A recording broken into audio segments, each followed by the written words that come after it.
सरकार, चुनाव आयोग और सुप्रीम कोर्ट गजब का गेम खेल रहे हैं। सच को छिपाने का खेल।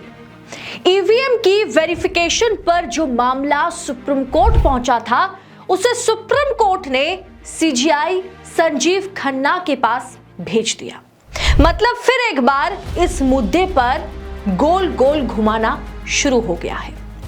दरअसल दोस्तों, संजीव खन्ना की पीठ के पास इस केस को भेजकर के सुप्रीम कोर्ट ने साफ कर दिया कि ईवीएम वाला मुद्दा या ईवीएम वाले मुद्दे पर जिस सच की बात हो रही है ना, उस सच को फिर एक बार हम सब से छिपाने की जद्दोजहद में हर कोई लगा हुआ है। कांग्रेस नेता करण सिंह दलाल और लखन कुमार सिंगला ने सुप्रीम कोर्ट में याचिका दाखिल कर ईवीएम की वेरिफिकेशन पर नीति बनाने के लिए सुप्रीम कोर्ट में याचिका दाखिल किया है। उन्होंने इस याचिका में कहा है कि चुनाव आयोग ईवीएम के 4 component, control unit, ballot unit, VVPAT और सिंबल लोडिंग यूनिट की ओरिजिनल बर्ड मेमोरी और माइक्रो कंट्रोलर की जांच के लिए एक नीति बनाए। सुप्रीम कोर्ट ने क्या किया? सुप्रीम कोर्ट ने इस याचिका को सीजीआई संजीव खन्ना के पास भेजते हुए कहा, इसकी सुनवाई उसी बेंच को करनी चाहिए जिसने एडीआर यानी एसोसिएशन फॉर डेमोक्रेटिक रिफॉर्म की याचिका पर सुनवाई की थी, जिसने अप्रैल में यह फैसला सुनाया था कि बैलेट पेपर से चुनाव कराने की मांग को जिन्होंने खारिज कर दिया था, जिन्होंने एडीआर की उस याचिका को खारिज किया था जहां यह कहा गया था कि ईवीएम के जरिए चुनाव निष्पक्ष नहीं है, ईवीएम मशीन निष्पक्ष नहीं है, इसीलिए बैलेट से चुनाव कराए जाए ताकि चुनाव कम से कम निष्पक्ष हो, फ्री एंड फेयर हो। इस याचिका को जिस खंडपीठ ने खारिज किया था, उसी खंडपीठ के पास फिर से इस केस को भेजा गया जहां ईवीएम के 4 कंपोनेंट पर नीति बनाए जाएंगे। मतलब सरकार और चुनाव आयोग और साथ में यह बोलने में कोई हर्ज नहीं कि न्यायपालिका, कोई नहीं चाहता कि चुनाव जो है वो निष्पक्ष हो। कोई नहीं चाहता कि ईवीएम की सच्चाई बाहर आए। जिस पीठ ने बैलेट पेपर से चुनाव कराने की मांग को खारिज किया था, उसी पीठ के पास दोबारा से ईवीएम वेरिफिकेशन मामले को भेजा गया। दोस्तों, 2019 लोकसभा चुनाव से पहले ही देश की 19 लाख ईवीएम मशीन्स चोरी हो गए थे, जो मैन्युफैक्चर तो हुआ था, मैन्युफैक्चर होने के बाद चुनाव आयोग तक पहुंचा नहीं था। जिस मशीन के जरिए चुनाव कराए जाते हैं देश में, ऐसी 19 लाख मशीनें गायब हैं, जिसके बाद इतने सारे मशीन, सोचने वाली बात है कि इतने सारे मशीन्स जो है वो उड़ तो नहीं जाएगी, किसी मकसद के साथ उसे चोरी किया गया है। लेकिन उन मशीनों को ढूंढने की जगह पर उस मशीन में भी, उस मैटर में भी मिट्टी डालने की कोशिश की जा रही है। 2019 चुनाव में 370 से ज्यादा लोकसभा सीट पर पड़े वोट से मोदी जी ने प्रचंड बहुमत के साथ सरकार बनाई। लेकिन जितने प्रतिशत वोट पड़े थे और गिने गए थे, वो वोट बिल्कुल भी मैच नहीं हुए।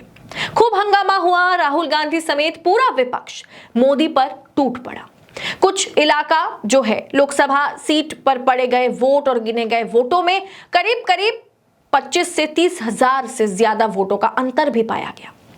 कई विपक्षी उम्मीदवार इसके खिलाफ हाई कोर्ट गए, लेकिन कोई भी फायदा नहीं हुआ, क्योंकि आपको भी पता है, हमें भी पता है, सत्ता जिसकी बोलबाला उसका। लेकिन 2017 और 19 में भी सोशल मीडिया इतना एक्टिव नहीं था, तब भी धांधली जरूर हुई होगी, लेकिन बात सामने नहीं आई, वीडियो सामने नहीं आते थे।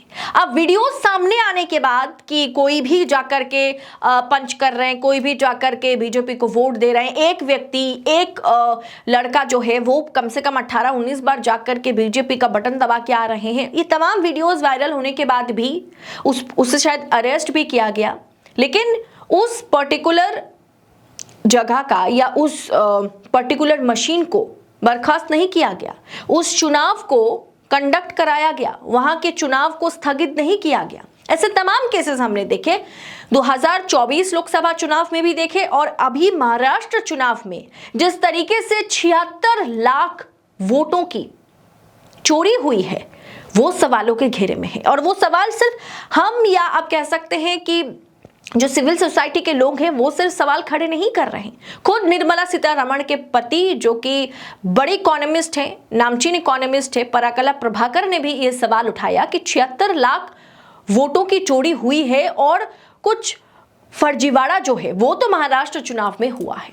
दोस्तों, बार बार सुप्रीम कोर्ट के पास ये याचिकाएं पहुंच रही है, ये सवाल उठाया जा रहा है सुप्रीम कोर्ट के आगे कि ईवीएम क्यों बैलेट पेपर से चुनाव नहीं होगा। अगर एक चुनाव के 1 महीने 1.5 महीने बाद चुनावी नतीजे आ सकते हैं, क्योंकि और भी फेसेस में चुनाव हैं, तो बैलेट पेपर के लिए हम 1 महीने की जगह 2 महीने इंतजार कर लेंगे, लेकिन कम से कम फ्री एंड फेयर इलेक्शन तो होगा।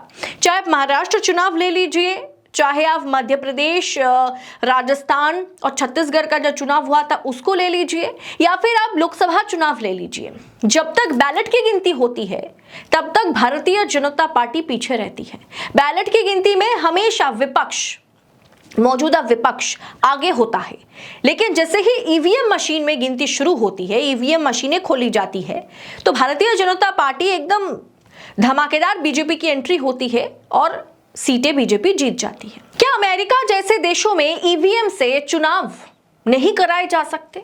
क्यों वहां पर बैलेट पेपर से चुनाव कराए जाते हैं? क्या वजह यह है कि पॉपुलेशन कम है? क्या इसी वजह से वो लोग बैलेट पेपर का इस्तेमाल करते हैं और ईवीएम का नहीं?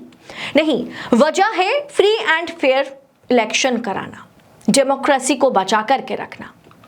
हमारे देश में जनसंख्या ज्यादा है, क्या सिर्फ इसलिए ईवीएम का इस्तेमाल हो रहा है? लेकिन लोकतंत्र सबसे ऊपर है और India is the largest democracy in this world, लेकिन फिर भी हमारे देश में ईवीएम से ही चुनाव होते हैं। लगातार सुप्रीम कोर्ट के पास याचिकाएं पहुंचती है, सुप्रीम कोर्ट के आगे पुख्ता सबूत रखा जाता है, उसके बावजूद भी सुप्रीम कोर्ट ईवीएम को हरी झंडी दिखा देता है, क्योंकि ईवीएम में गड़बड़ी करना आसान है। ये बात हम नहीं, एक्सपर्ट्स कह रहे हैं। बीबीसी की एक रिपोर्ट के मुताबिक अमेरिका स्थित एक हैकर ने यह दावा किया है कि साल 2014 के चुनाव में मशीनों को हैक किया गया था। इस चुनाव में बीजेपी के नेतृत्व वाले गठबंधन ने भारी बहुमत के साथ जीत दर्ज की थी। हालांकि भारतीय चुनाव आयोग ने इन दावों का खंडन किया, लेकिन अभी हाल फिलहाल में लोकसभा चुनाव के बिल्कुल बाद ही हमने देखा था एलॉन मस्क ने भी ये बात पर जोर दिया था, इस बात पर जोर दिया था कि मैं खुद एक टेक्निकल एक्सपर्ट हूं और मैं ये मानता हूं कि ईवीएम हैक किए जा सकते हैं। लेकिन इन मशीनों में तकनीक के इस्तेमाल को लेकर के आशंकाएं जाहिर की गई है। लगातार उसके बाद भी सरकार मानने को राजी नहीं है, सुप्रीम कोर्ट मानने को राजी नहीं है, राजीव कुमार या फिर चुनाव आयोग भी मानने को राजी नहीं है। 8 से 10 साल पहले अमेरिका की मिशिगन यूनिवर्सिटी से जुड़े एक साइंटिस्ट ने एक डिवाइस को मशीन से जोड़कर दिखाया था कि मोबाइल से संदेश भेजकर मशीन के नतीजों को बदला जा सकता है, जिसके बाद अमेरिका में बैलेट से ही वोटिंग होती है। 190 से ज्यादा देशों में बैलेट से वोटिंग होती है। सिर्फ 25 देश ही ऐसे हैं जहां पर सरकार चुनने के लिए ईवीएम यानी इलेक्ट्रॉनिक वोटिंग मशीन का इस्तेमाल किया जाता है। आपको क्या लगता है दोस्तों, अमेरिका जैसा विकसित देश आखिर टेक्नोलॉजी में जो सबसे आगे है, जापान जो टेक्नोलॉजी में सबसे आगे है, वो आखिर बैलेट पेपर से चुनाव क्यों कराते हैं?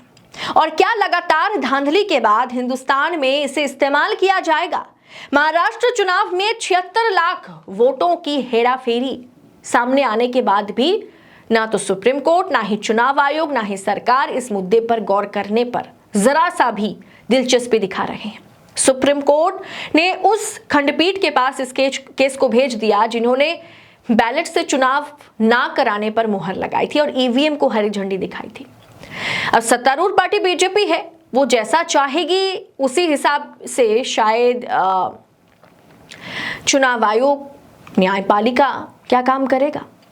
सोचने वाली बात है दोस्तों कि आखिर मशीन और मशीनरी का इस्तेमाल करके लोकतंत्र को जिस तरीके से खत्म किया जा रहा है, वो एक दिन कहीं ना कहीं साहिब को भी और साहिब की पार्टी बीजेपी को भी उल्टा और महंगा पड़ेगा।